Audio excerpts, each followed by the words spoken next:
Hello everyone, myself Professor Vaibhav Solanki from Sri Swaminarayan Institute of Technology, Civil Engineering Department, and today I am going to deliver a lecture on Transportation Engineering subject Unit 2 Highway Transportation, Chapter number 5 Pavement Maintenance।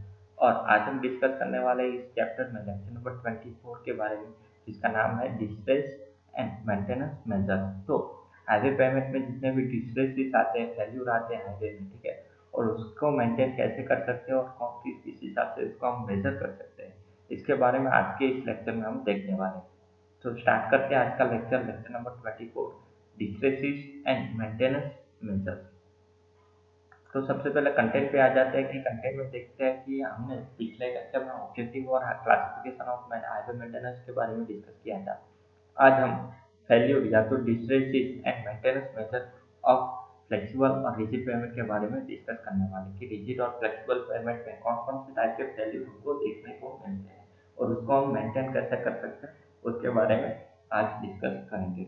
दूसरा है कि concept of pavement evolution. Payment evolution को हम कैसे proper payment को हम कैसे evolute कर सकते हैं, फंक्शनली या स्ट्रक्चरली, जिस हिसाब से इवोल्यूशन होता है उसका कॉन्सेप्ट के बारे में डिस्कस करेंगे। तो जहाँ पे ये दोनों कंटेंट के बाद हमारा आज का जो चैप्टर नंबर 5 है वो कंप्लीट हो जाएगा।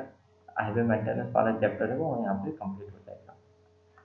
सो स्टार्ट करते हैं डिस्ट्रेसेस इन पेमेंट या तो हाईवे फेल्यूर के साथ कि हाईवे फेल्यूर क्या है। तो बेसिकली हाईवे फेल्यूर यानी कि जो पेमेंट है, पेमेंट में जो फेल्यूर होता है, जो डैमेजेस होते हैं, उसको हम हाईवे फेल्यूर बोलेंगे, ठीक है। तो basically main causes of pavement failure, किस वजह से पेमेंट में इस हिसाब से फेल्यूर होता है, यहाँ पे आप बड़ा सा प्लॉट हाउस देख सकते हो हाईवे में, ठीक है।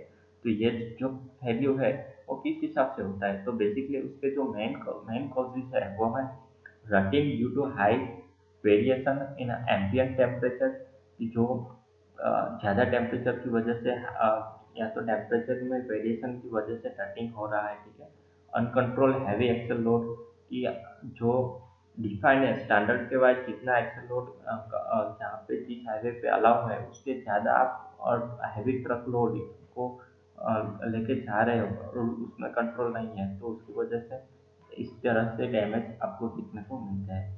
इन एडवोकेट स्टेबिलिटी, लेयर वाइज हमने अलग अलग लेयर में प्रॉपर डिजाइन की है फ्लेक्सिबल पेमेंट, फिर भी अगर वो प्रॉपर स्टेबल नहीं है तो प्रॉपर स्टेबिलिटी की वजह से आपको यहाँ पे फेल्यूर देखने को मिलेगा।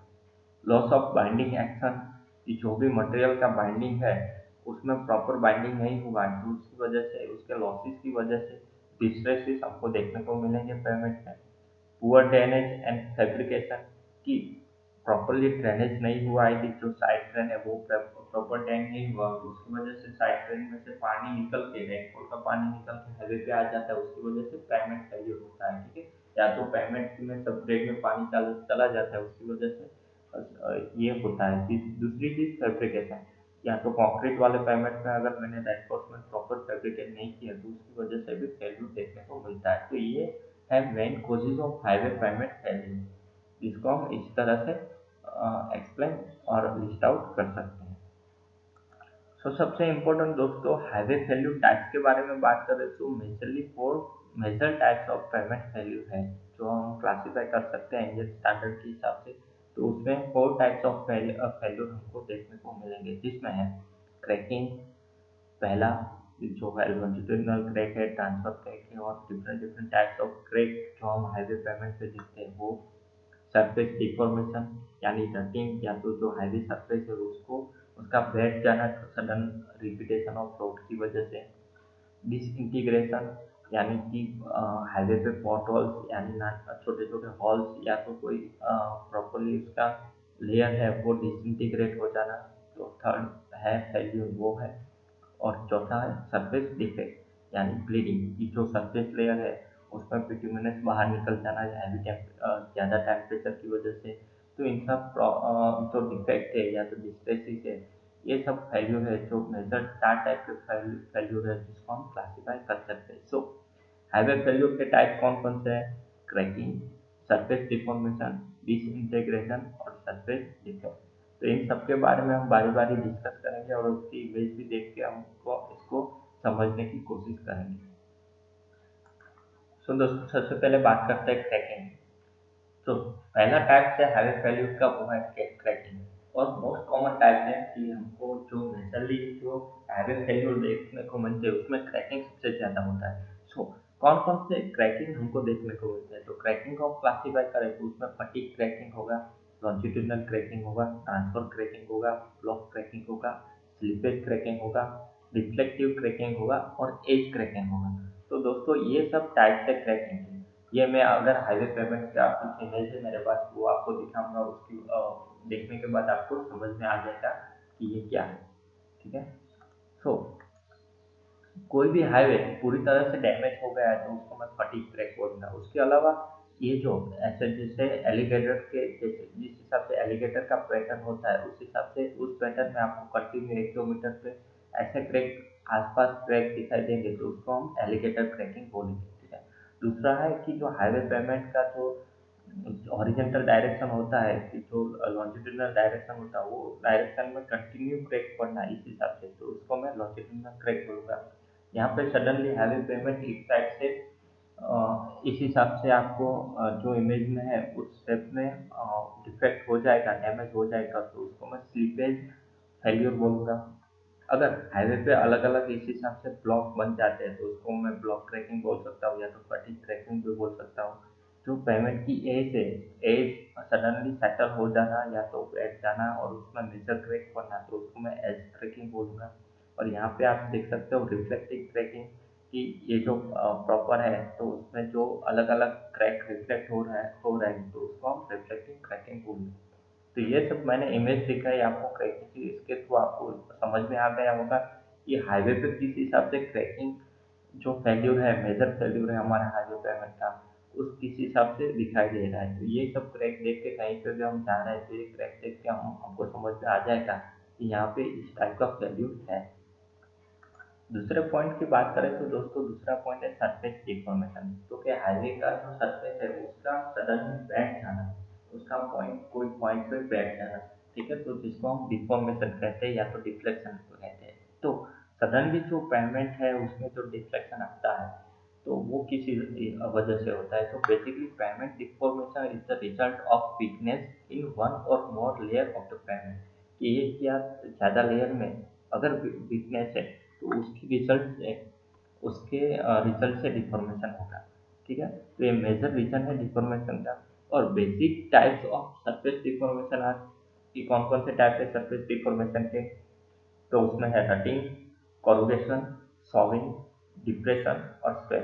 तो ये 5 है जो मेजर टाइप है सरफेस डिफॉर्मेशन के, आपको देखने को मिलेंगे। हम इमेज के साथ देखेंगे कि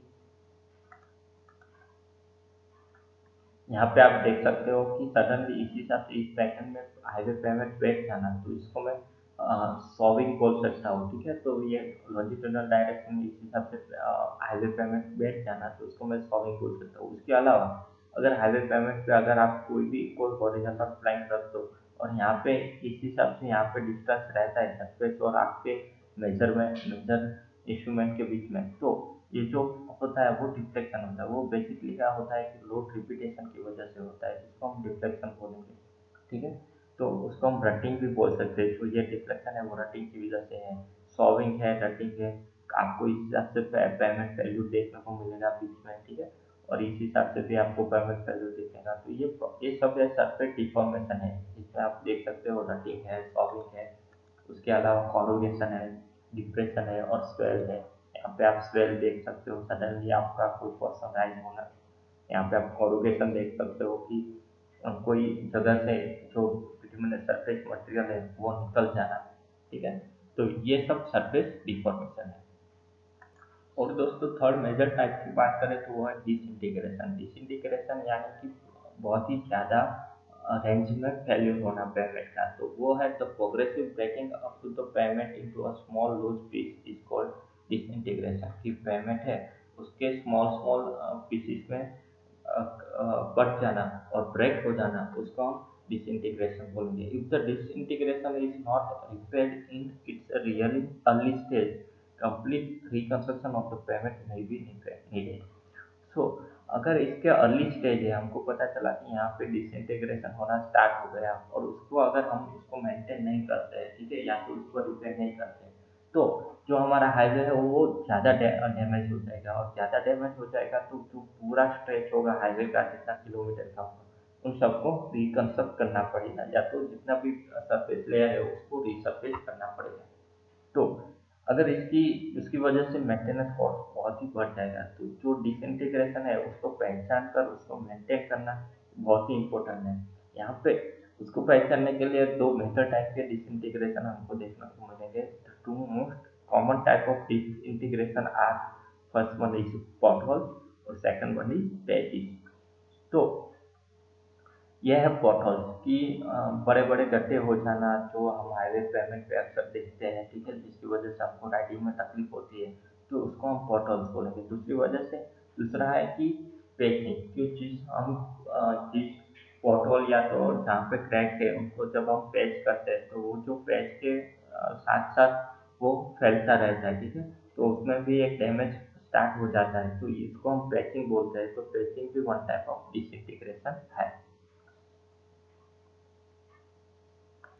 fourth type of failure, heavy failure का जो फोर्थ टाइप है वो है surface defect. Surface defect are related to problem in the surface layer, की जो भी सरफेस लेयर है उसमें जो प्रॉब्लम आते हैं, ठीक है, उसको हम सरफेस डिफेक्ट बोलेंगे। बाकी के लेयर में तो कोई प्रॉब्लम नहीं है, बट सरफेस है जो मेजर सरफेस है जहाँ पे हमारा व्हीकल मूव करने वाला है, वो पेमेंट है, जो पेमेंट सरफेस है वहाँ पे व्हील लोड का डायरेक्टली कांटेक्ट होने वाला है, तो जिसे हम सरफेस लेयर बोलते हैं। उसमें most common type of surface defect या तो डिफेक्ट आपको देखने को मिलेंगे, वो है रावलिंग, ब्लीडिंग, पॉलिशिंग और delamination.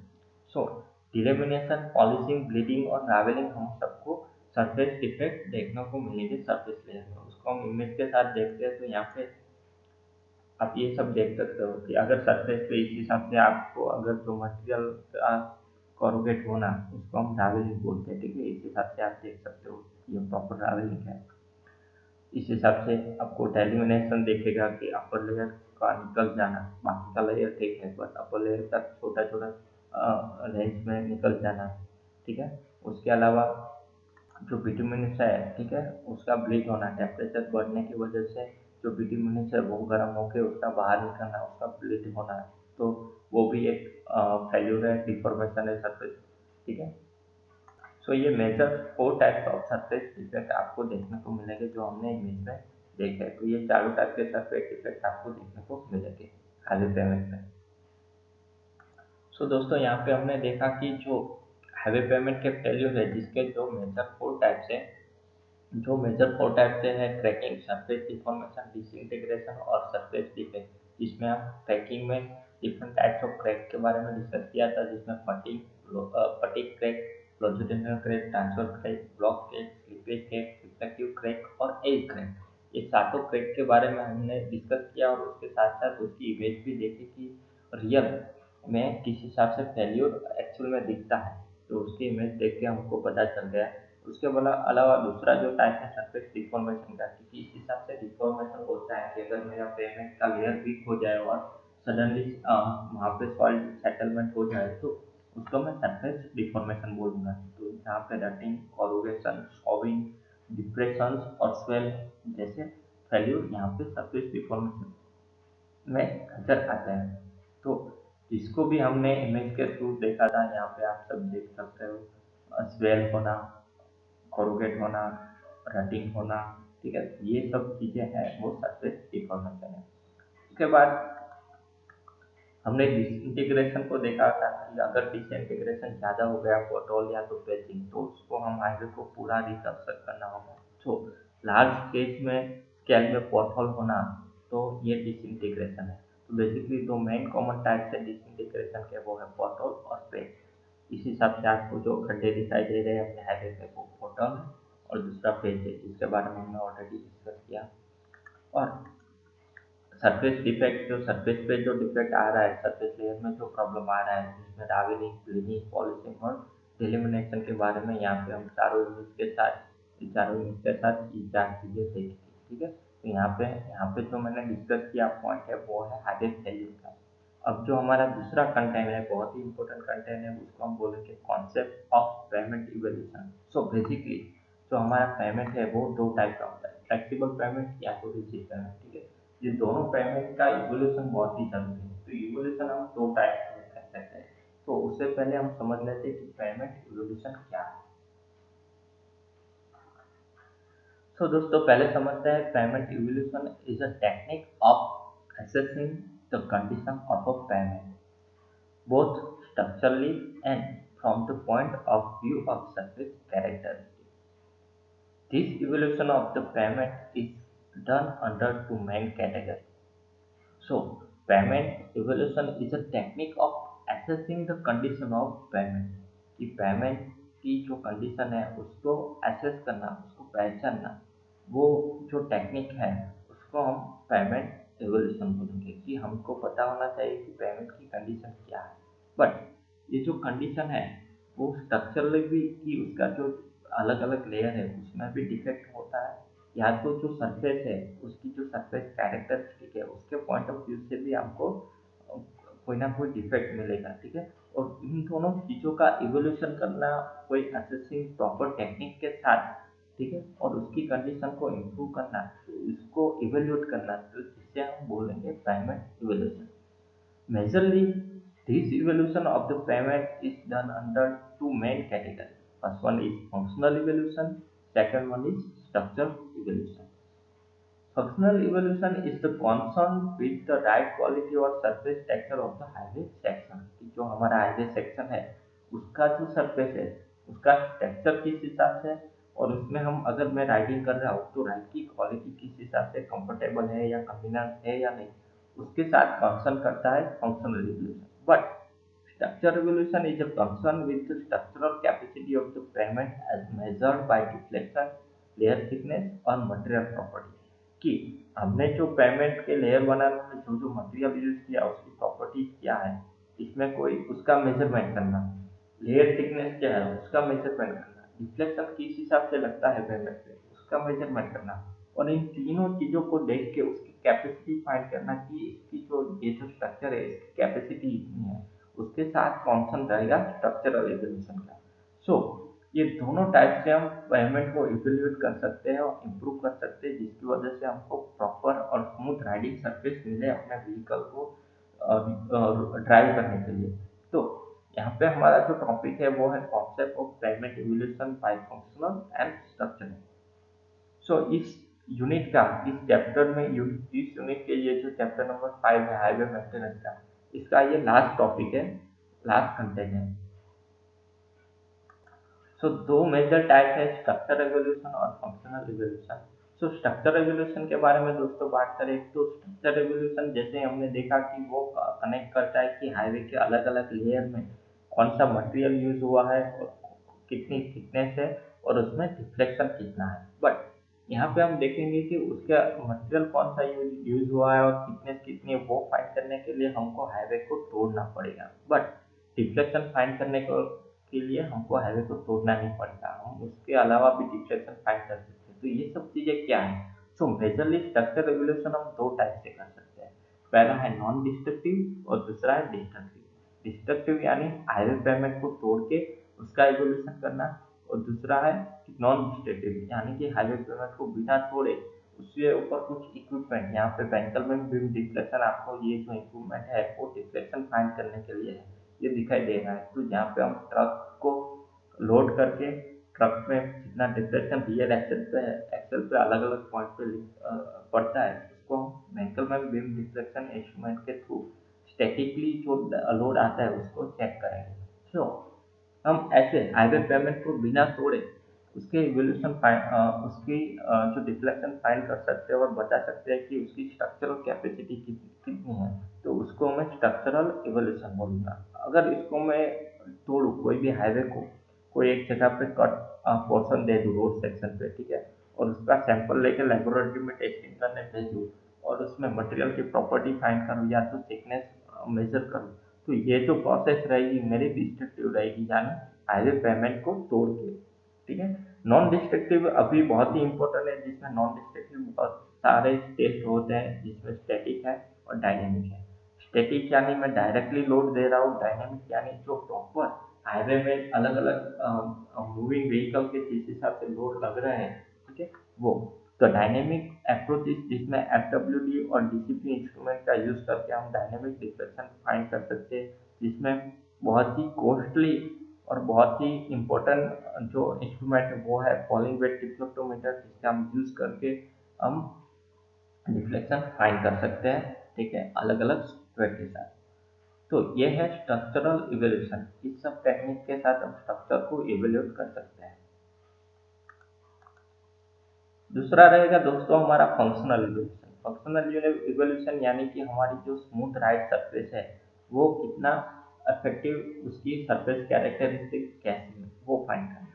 So functional evolution is in the form of information on the characteristic of the payment that directly affect the safety and comfort of the road user and road surfaces। कि हमको पता है कि road की surface खराब है, तो हम डायरेक्टली कोई भी यूजर है उसके लिए कंफर्ट नहीं रहेगा, वो डायरेक्टली उसकी सेफ्टी को अफेक्ट करेगा। So the main characteristic served in the functional evaluation are, main main जो कैरेक्टरिस्टिक है वो डायरेक्टली अफेक्ट करेगी, उसमें है स्कीड रेजिस्टेंस, कि हाईवे के व्हील और सरफेस के बीच में जो स्कीड हो रहा है उसका रेजिस्टेंस।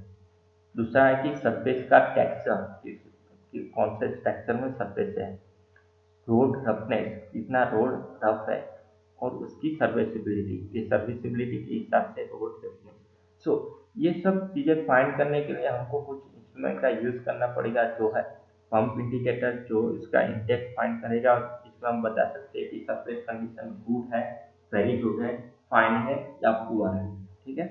उसके अलावा वेट पेड है, जिसका हम यूज कर सकते हैं स्ट्रेस फाइंड करने के लिए, टेक्सचर फाइंड करने के लिए हम ब्रिटिश पेंडुलम टेस्टर का यूज कर सकते हैं। और अदर स्ट्रक्चरल इवोल्यूशन है, उसमें हैवी वेट डिफ्लेक्टोमीटर है, उसका भी हम यूज करेंगे। तो इस हिसाब से ये सब अलग अलग रैपोमीटर है जिससे हम रफनेस फाइंड कर सकते हैं। वर्किंग प्रोफाइलर है, जिसमें हम प्रोफाइल चेक कर सकते हैं कि हाईवे की कितनी है, स्मूथ कितना है। तो ये सब इंस्ट्रूमेंट है मॉडर्न और कन्वेंशनल, इन सब इंस्ट्रूमेंट का यूज करके हम फंक्शनल इवोल्यूशन कर सकते हैं हाईवे पेमेंट का, जिसकी वजह से हमको कंफर्ट और स्मूथ राइडिंग सरफेस मिले। सो दोस्तों आज के लिए इतना ही। इस लेक्चर में हमने देखा कि हमारा जो हाईवे मेंटेनेंस है, ठीक है, उसका जो चैप्टर है उसके जो जितने भी कंटेंट है वो खत्म हो गए। लेक्चर नंबर 23 में हमने ऑब्जेक्टिव और क्लासिफिकेशन के बारे में डिस्कस किया था, और आज के लेक्चर नंबर 24 में हमने वैल्यू, उसके मेजर और उसको मेंटेन कैसे करें फ्लेक्सिबल और रिजिड पेमेंट, उसके बारे में डिस्कस किया। और अभी जो हमने कंटेंट के बारे में डिस्कस किया वो है कॉन्सेप्ट ऑफ पेमेंट इवोल्यूशन, जिसमें फंक्शनल और स्ट्रक्चरल इवोल्यूशन क्या है उसके बारे में डिस्कस किया। सो यहाँ पे हमारा chapter number 5 highway maintenance complete हो रहा है। तो आज के लिए इतना ही। Thank you so much.